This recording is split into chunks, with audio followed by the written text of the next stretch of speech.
This afternoon, I'd like to introduce a gentleman who's passionate about change and helping customers and organizations change by building the right thing. However, today he's going to not talk about change at all. He's talking about fish ponds and Agile.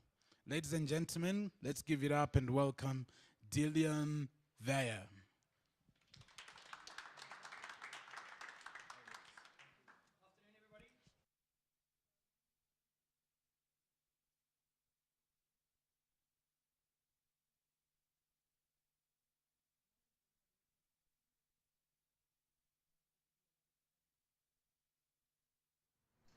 Start is with a story. About 9 months ago, I decided that I'd like to build a fish pond. Always wanted a fish pond, and I thought, okay, bought this new property, and I'm going to go ahead and build myself a fish pond. So the first thing you do is you go onto Google and you search how to build a fish pond. And you do the research, and you come up with all interesting and amazing ways of building fish ponds. And I worked out all the things I needed to do, and one Saturday morning, woke up early and started digging this hole. Tried to encourage my 2 young boys to come and help me, which they did for the first 5 minutes, and realized we weren't at the breaking things stage. So I cracked on and I built this pond, calculated the materials I needed to get, bricked it up, cemented it, and what I ended up with was something like this, which I was quite pleased about. Now, here's the thing. From a project point of view, it was actually delivered quite successfully. I had set out to build a fish pond, and as always the case, once you've built it, you always wish it was bigger. So maybe there's version 2 there, don't know. But I was happy with that. And as far as I'm concerned, the project side point of view, it was delivered, it was done. But what had I forgotten? The water has to settle first. They are coming. What I'd forgotten is that I'd introduced a new system. Albeit small, it's a new system. The system's now involved and in part of the ecosystem. It's involved in the system as a family. Was I aware what changes this system was actually going to have on the family, for example? Number one, I didn't expect this to happen. It was not designed as a swimming pool. I get home one afternoon, and that's what I find in my fish pond. My 2 kids. So suddenly now I had a fish pond with kids in it. My dogs drank water out of it. The birds came and splashed in it. The only thing I didn't have in there that I needed were the fish. So after getting the kids out and letting the water settle again, making sure that the pH was right, I introduced some fish. Now here's the thing. As far as I was concerned, at a practice level, I had done everything I needed to do. I had this system, it was working fine. Every morning, the kids and I would go to the pond, we'd feed the fish, we'd scoop out the leaves, make sure it was nice and clean. We'd even given the fish names. We had 12 small koi and comet goldfish. So these fish all had names. We'd tell stories about what they were doing when they were chasing each other, hiding in the reeds. One morning, I go to the pond, as usual. Luckily, my kids were still inside. What do I find? All 12 fish dead. Now, how do you explain that to your kids? How did this one surprising, well, good system now turn into something actually quite bad in a bigger system? Had I managed this change effectively? Had I just focused on applying the practices? Now, this is something that quite often happens in organizations. How does this relate to what I want to talk about today? It's the change aspect. So organizations decide, right, we want to do this agile thing. We're going to send people on training. Hendrik said earlier on, you give them a Scrum book, you give them a Kanban book, and they pretty much know what Scrum and Kanban is. And teams typically they wake up in the morning and they want to do good things. And often by applying these new practices, we almost get in their way. We tell them how they have to change in the way they're working. Ultimately, there's these intrinsic motivators. They actually want to deliver good things. So some teams, they'll leave the training, they'll go back to the office, and with enough support, they'll actually start delivering great things. So the question is this majority of the time or the minority of time? Kevin and Donnie came up with a model called spine model. So if you were earlier on, you would have seen Kevin referencing that. So I want to touch on that, but it's more about the change aspect. If we look at from a needs perspective, as an organization, as customers, as the team members or the employees of the organization, what are the needs that we're trying to fulfill? Even if we assume it's just something like we want to deliver stuff quicker and cheaper, if everybody has aligned to that and everybody knows that, at least we know what the need is. Now, I'm not suggesting that's the best need to have. So now just have some water, please. Nice dry. Maybe it's something like we want to focus on customer-driven development. If we understand what that need is, we now are able to focus as an organization on a common goal. Something that Henrik had mentioned earlier on again, having that common purpose. When we have that common purpose, as a team, we can now identify the values that will support that purpose. So for the demonstration of this talk, I'm going to stick to the Agile values. Okay? So if we have a look at the first ones, interactions and individuals over process and tools. What does that mean for an organization? We do a lot of training. We really try to drum this home to the guys that we are training. Most of the time, they are teams. So if you've got a great Scrum Master, they can try and facilitate this within the team. What ability do they have, though, to drive this at an organizational level, or even at a departmental level? Do they have that autonomy to go that high in the organization? So if we're talking about individuals and interactions, how can the organization facilitate the change that's actually needed? Individuals and interactions doesn't just mean the team. It doesn't just mean the delivery team with the product owner. It means the delivery team, product owners, salespeople, marketing. We want all of these people to speak together, to talk to each other, to understand what is it that we're actually trying to deliver. Process and tools will often stay in place and prevent us from moving forward. So if there's certain processes that we have to follow, who's going to facilitate knocking these processes away that enables us to actually drive these changes? So again, focusing just at a team level means that we're only able to sub-optimize the system. What we're looking at trying to do is create a greater optimization. If we look at the next value, working software over comprehensive documentation. Now this is an interesting one. Key measure is working software. Now, what does working software mean? If it's to get it into UAT, then I suppose we've done our job. Is that satisfying customer need, though? Probably not. So if we look at that one, number one, working software. As a delivery team, what can the organization do to facilitate the changes required for me to get the software into production? Otherwise, all I'm doing as a team, all we're doing is delivering software faster to sit in UAT. I might as well still follow a waterfall process. It's still going to take me 3 to 6 months to deliver something. So the change, why have we chosen to make this change? If I can't actually do what Agile is suggesting I can do, what is the actual benefit? Comprehensive documentation. How many of you guys have started on an Agile project, but you're still required to produce BRDs? Yeah? Or you've asked to produce user stories, which are small versions of a BRD.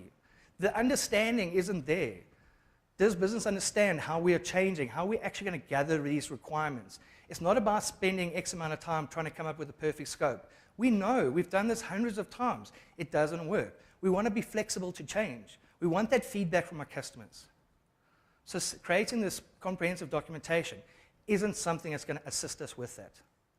So the point is that we don't want to throw documentation away.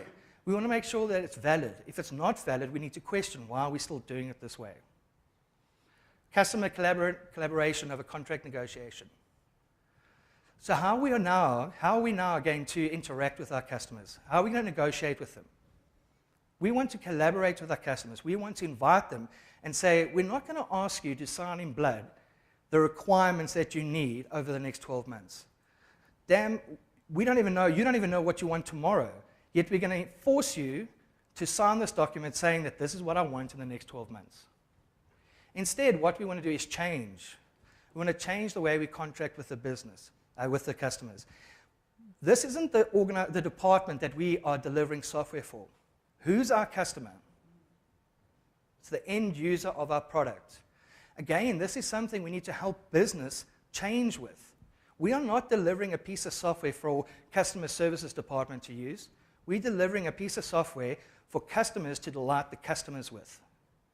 So how do we encourage our customers to provide us the feedback so that we are able to make those changes? How do we respond to that? Responding to change or following a plan? Even now, we are in an agile way. What happens to middle management? They're still expected to produce a Gantt chart. They need to produce a timeline of when things are going to be delivered. So we want teams to go agile because it sounds like it's going to be cheaper and faster, but we want you to still commit to things and give us those deadlines. Now, this is an agile myth, right?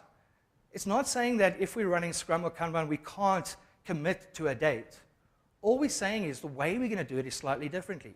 We're going to use empirical data rather than just making wild predictions in the air. Once we have that empirical data, we're going to be happy to work with the customer and respond to the changes. What does that do? It means there's a trade-off. Yeah? If the organization is happy that quality isn't important, well, then the trade-off is quality. But like Hendrik Nieberg mentioned earlier on, we want to bake quality in. We want to make sure that the quality, the software that we're producing is quality. Anything that comes back is going to cost us 3 times more to fix. So yes, we'll have a plan, and Agile has multiple levels of plans. But we agree that we are happy to change those plans based on the response from the market. What's the point of planning for something, we deliver it, and the market doesn't need it anymore? So we want to be able to take that into account and then make the changes necessary, whether it's customer feedback, whether it's market feedback, wherever that feedback's coming, and update our plan accordingly. Yeah? Like I said, there's a trade-off. The trade-off means that the items on the bottom of the list, maybe they don't get delivered. Or maybe if they are still important, we extend the time. But those are the discussions we now need to have. In order for those discussions to happen, we need everybody in the organization to be willing to facilitate that change. Who are the leaders that are going to help us facilitate that change? Moral of the story is, I think it's great that we are exposing organizations in terms of a different way of working. And I see a lot of value in that. The teams, however, are probably the last place we need to focus on. If we had to focus purely on the values, if we were able to drive home those values, if an organization was able to adopt those values and then apply the principles, I believe that the practices that come out of that are something that's going to look like Scrum or Kanban. It makes sense. We want short iterations. Well, you don't need to know what Scrum is to figure out that we're going to work in 2-week cycles. So Scrum's defined that. But if you want short iterations, there's a definition for you. We want feedback from customers on a regular basis. Well, that means we need to release software on a regular basis. So if we are able to adopt those values and principles, we are able to end up working on something that looks very similar to Scrum or Kanban. If you were last year and listened to Ken Peck from Facebook, is Facebook an agile company? Yeah? Do they run Scrum? No. They've got one value there, personal responsibility. And that's important for them. So even looking at the agile values and principles, nobody's saying that that's what you have to use. When an organization understands what its needs are, they are then able to define their own values. And those guiding values will enable you to deliver what the thing is that you're trying to set out to do. So Agile is not a team thing. Agile is an organizational thing. We need to manage that change, or at least facilitate that change across the organization. And yes, if we look at large organizations, how do you change an organization? And maybe you can't do that tomorrow, but you can definitely try in the area that you're working in. So what's that first step? Is my product owner actually working with me? Who else from the business can I get involved? If there's a marketing department that's actually going to market my product, how can I get them to understand how we're trying to work? That's what a Scrum Master is supposed to be doing. The local impediments that they have, I mean, that's great. They can deal with that. But ultimately, that's what the Scrum Master's job is how can he pull the organization together? Like Kevin was speaking earlier on, it's not a them against them. It's us. And how do we get us together? Well, somebody's got to be that person. And maybe that Scrum Master is the leader that's facilitating that change. So, you'll be happy to know I've got some fish, and they're living. And my kids are not allowed to swim in there. The next project is to build a swimming pool, which I suspect is going to take a bit longer.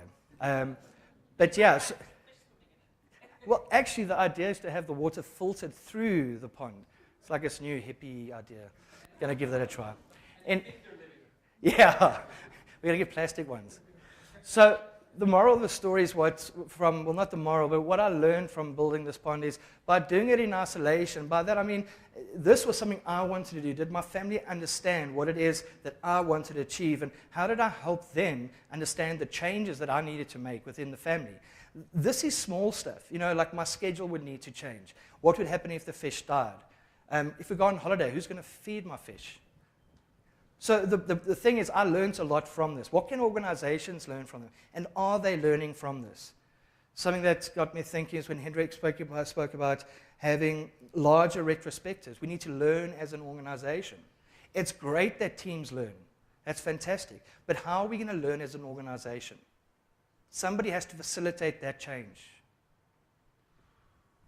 Thank you very much.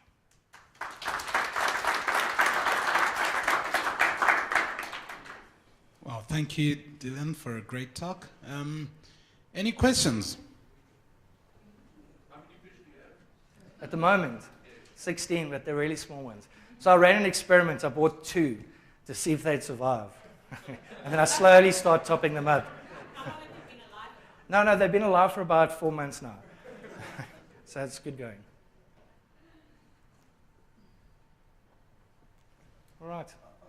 You got talking about that time. Okay.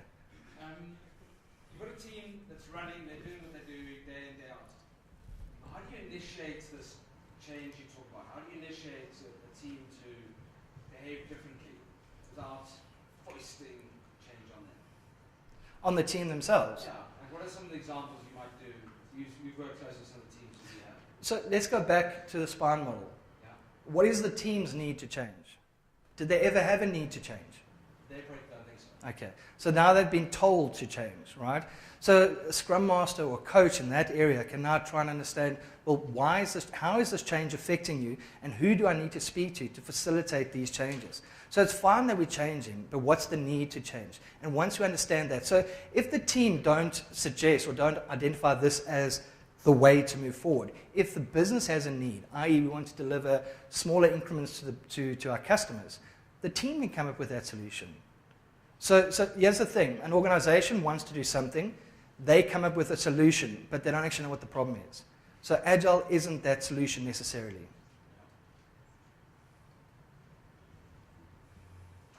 Okay. So Dillon will be taking any more questions about building fish ponds down in the Ndaba room. The next session is at 4 o'clock, and it's in the ballroom. So there is no more session here for today. Thank you. Let's give it up for Dillon.